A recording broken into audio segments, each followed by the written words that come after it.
देश भर में लोकसभा चुनाव के परिणाम आने के बाद अब कई पार्टियां समीक्षा बैठक कर रही हैं। वही कांग्रेस ने भी आगे की रणनीति को लेकर दिल्ली में कार्य समिति बैठक की। इस बैठक में कांग्रेस कार्य समिति के सभी सदस्यों के साथ साथ सभी प्रदेश अध्यक्ष और विधायक दल के नेताओं को आमंत्रित किया गया था। उत्तराखंड प्रदेश कांग्रेस के मीडिया प्रभारी राजीव महर्षि ने बताया कि बैठक में लोकसभा चुनाव में कांग्रेस के प्रदर्शन के लिए शीर्ष नेतृत्व को बधाई दी है।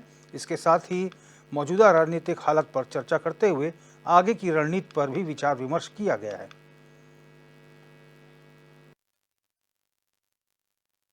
कांग्रेस पार्टी ने हमारे जो अध्यक्ष हैं खड़गे जी, उन्होंने ये स्पष्ट कर दिया है कि हम लोग सरकार बनाने की किसी प्रकार से भी दावेदारी नहीं करेंगे।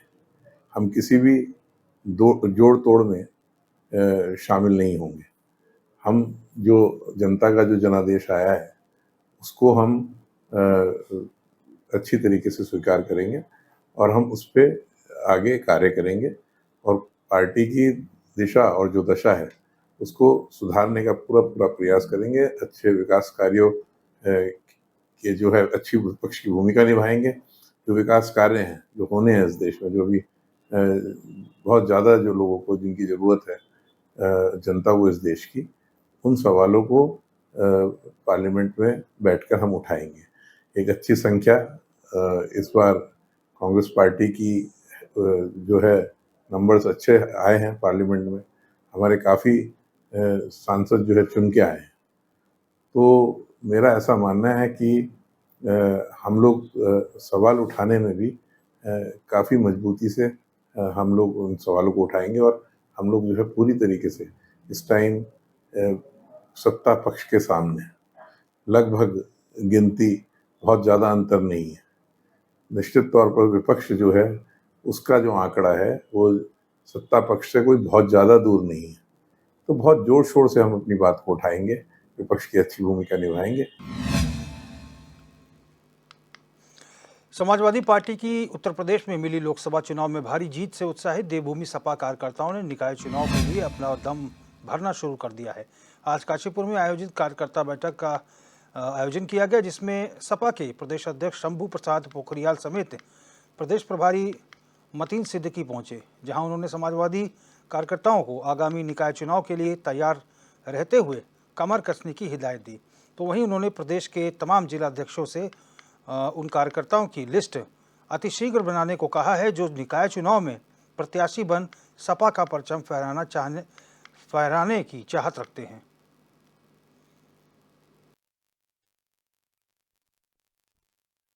आज बहुत खुशी का दिन है। आप देख ही रहे हैं कि पूरे हिंदुस्तान में पूरी हलचल है। समाजवादी पार्टी का परचम पूरे उत्तर प्रदेश में लहराया हुआ है। आज माननीय राष्ट्रीय अध्यक्ष श्रीमान अखिलेश यादव जी का जो सपना था पीडीए को लेके जो चल रहे थे वो तो साकार हुआ और आज हम उत्तर प्रदेश के अंदर और पूरे देश के अंदर तीसरी पार्टी के रूप में उभर के आए हैं। इसी नीमत से आज यहाँ काशीपुर में बैठे हैं और खुशी मना रहे हैं कि आने वाले 2027 में इसी तरह से जैसे उत्तर प्रदेश में परचम लहराया है तो उत्तराखंड में भी 2027 में हमारे विधायक होंगे उधम सिंह नगर और हरिद्वार से। पंतनगर सिडकुल की डॉल्फिन कंपनी में हो रहे श्रमिकों के शोषण के विरोध में श्रमिकों के द्वारा पहले धरना प्रदर्शन किया जा रहा था। अब जब धरने पर प्रदर्शन से श्रमिकों की मांग पूरी नहीं हुई तो श्रमिकों ने महापंचायत बुलाई है, जिसमें रुद्रपुर के गांधी पार्क में पंतनगर सिडकुल की तमाम कंपनी से श्रमिक पहुंचे और श्रमिक नेताओं के द्वारा भी महापंचायत में शिरकत की गई। वहीं श्रमिकों की महापंचायतों को समर्थन देने के लिए स्थानीय नेताओं ने भी गांधी पार्क पहुंचकर उनकी मांग को जायज ठहराया।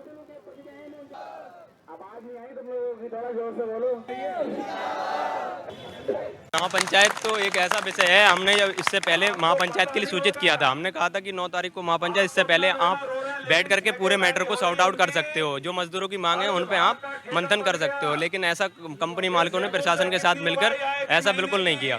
प्रशासन भी कंपनी मालिकों के साथ मिला हुआ है। हमने श्रम विभाग, उप श्रमायुक्त महोदय और श्रमायुक्त महोदय सभी को शिकायतें लगाई हैं, लेकिन किसी ने भी हमारी कोई सुनवाई नहीं करी है। हम बहुत कुछ ज़्यादा नहीं मांग रहे हैं। हमने कहा है कि हमें परमानेंट लेटर दिए जाएँ, हम लोगों को पीने का पानी दिया जाए, कैंटीन दी जाए, हमें पे स्लिप दी जाए, और हमारी तनख्वाह जो सरकार ने निर्धारित की है वो तनख्वाह दी जाए, यही मांगे हैं। इन मांगों को कंपनी ने जब नहीं माना है, डॉल्फिन कंपनी के मजदूर हैं, आपको पता ही है, तो हम लोगों का यही कहना है कि हमारी ये मांगे मानी जाएं और हम सब जितने भी श्रमिकों को टर्मिनेट किया है पूर्व में, उन सारे श्रमिकों को काम पे लिया जाए। कंपनी के अंदर हम डॉल्फिन के मजदूर हैं। कंपनी के अंदर बहुत ज़्यादा शोषण हो रहा है। जब हमारा जनवरी में धरना हुआ था, जब हमारा समझौता हो गया, उसके बाद भी मालिक ने कम से कम 300 बंदों को कंपनी के बाहर निकाल दिया। और फिर जो कंपनी बेस से बंदे थे उन्हें ज़बरदस्ती ठेकेदार बेस पे कर रहा है वो। और जब हमने ये आवाज़ उठाई तो हमारे ऊपर फर्जी मुकदमे लगाया है। कंपनी मैनेजमेंट कहता है कि तुम्हारे ऊपर इतने मुकदमे लगवाएंगे कि चप्पलें खिंच जाएंगे। और जो भी हमारे ऊपर केस हैं अभी तक सारे के सारे फर्जी केस हैं। और ये कहीं ना कहीं पुलिस और कंपनी मैनेजमेंट की मिली भगत के कारण हमारे ऊपर केस पे केस लग रहे हैं। और पुलिस हमारे ऊपर तो कार्रवाई कर रही है, लेकिन कंपनी मैनेजमेंट की तरफ कोई कार्रवाई नहीं कर रही है। यह हम मजदूरों की आवाज़ दबाने के लिए है। कर्णप्रयाग के लंगासू में अलकनंदा नदी में राफ्टिंग के दौरान राफ्ट पलटने से 4 पर्यटक टापू में फंस गए। इसकी सूचना मिलते ही पहुंची पुलिस और एसडीआरएफ के जवानों ने पर्यटकों का सकुशल रेस्क्यू किया। अब सभी यात्री सुरक्षित बताए जा रहे हैं।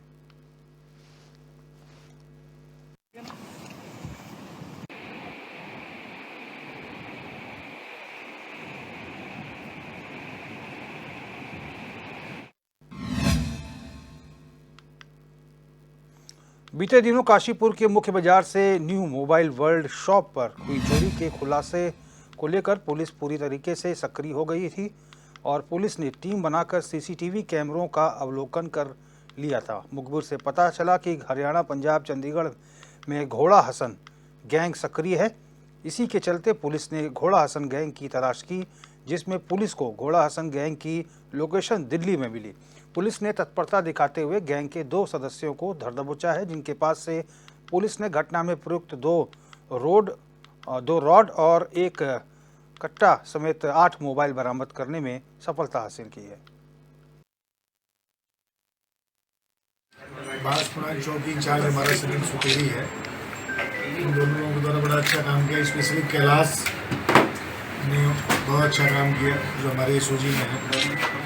सतीश शर्मा और बांसपुरा चौकी इंचार्ज हमारा सुनील सुतेरी।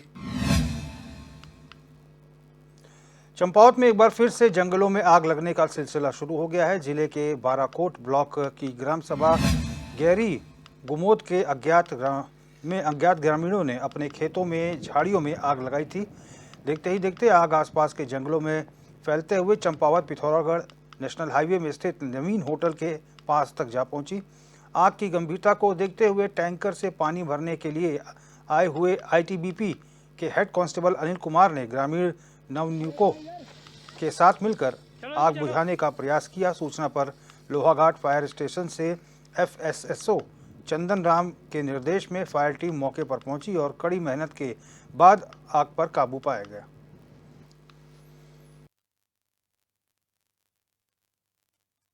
हमारा बहुत ज्यादा नुकसान हो रहा है। कितनी तो हमने यहाँ लकड़ी रखी थी, अच्छा घास रखा था। हाँ। यहाँ पे बकरियां थी, वो मुश्किल से बकरियां बाहर निकाली। मुर्गे थे, मुर्गे बाहर करे। और इतने पेड़ है, इतने जगह सब लोग लगे। ये बेचारे पता नहीं गाड़ी कहाँ से आई इन लोगों की। अच्छा, आप ये बताओ ये आग लगी कैसे, मतलब क्या हुआ होगा? ये पता नहीं, वो आगे उस साइड को कोई औरतें आई थी, अब हमने देखी तो नहीं। हाँ, उन लोगों ने अपने वहाँ कांटे आटे जलाए घास के मांगे के वहाँ से धीरे धीरे आग यहाँ को आई। वहाँ पे पाइप थे, वो सब जल गए पाइप। हाँ, हाँ। और वहाँ पे हमारा इतना घास था, उतनी लकड़ियाँ थी, वो सब जल के वो भस्म हो गई। मैं नाले पर गाड़ी लोड कर रहा था, मेरा वाटर टैंकर है। हाँ जी। और मेरे साथ हेड कांस्टेबल छोटेलाल। हाँ।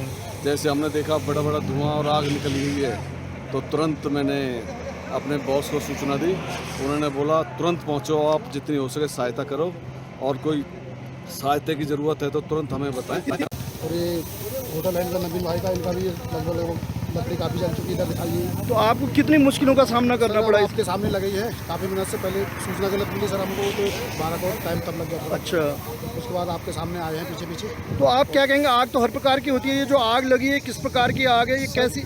ये सर आती है,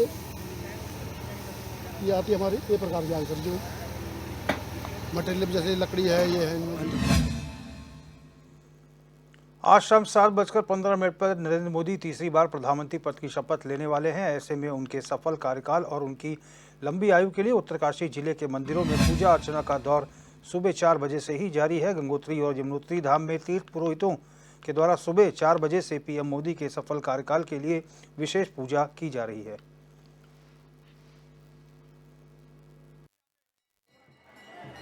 वने वसंतम मानंद कंदम हत पापविंदम वाराणसीनाथ मनाथ नाथम श्री विश्वनाथम शरणम प्रबद्धे। बोलो काशी विश्वनाथ भगवान की जय। हमें सब प्रसन्नता है कि हमारे भारतवर्ष के प्रधानमंत्री श्री नरेंद्र दास मोदी जी हमारे इस बार आज के दिन 9 तारीख को रविवार के दिन शुभ मुहूर्त पर वे 7:15 बजे जो है प्रधानमंत्री के पद का शपथ ग्रहण कर रहे हैं।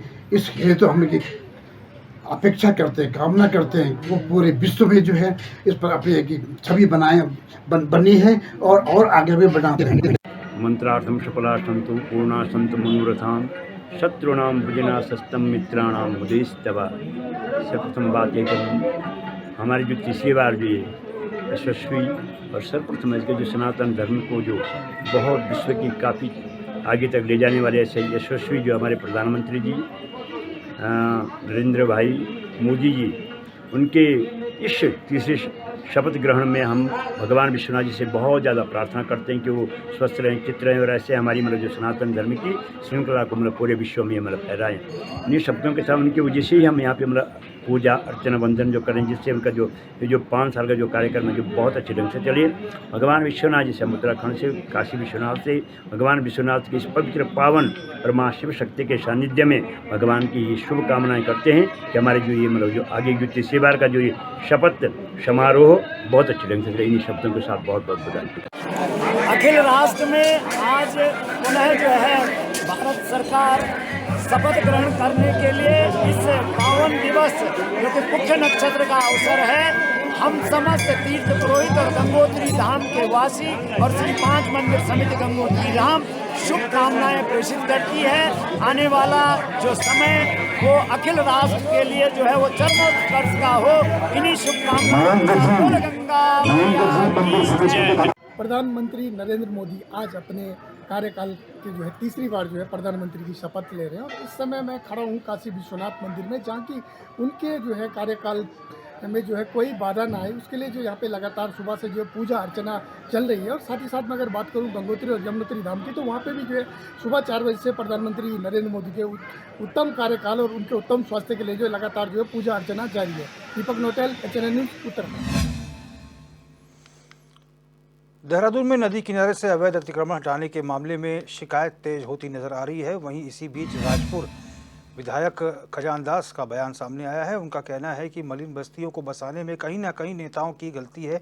उन्होंने कहा कि पूरे उत्तराखंड में 583 बस्तियां हैं और इन बस्तियों में 10 लाख के करीब लोग बसते हैं। ऐसे में सरकार अगर इनको हटाती है तो पुनर्वास की व्यवस्था भी इनके लिए सरकार को करनी चाहिए।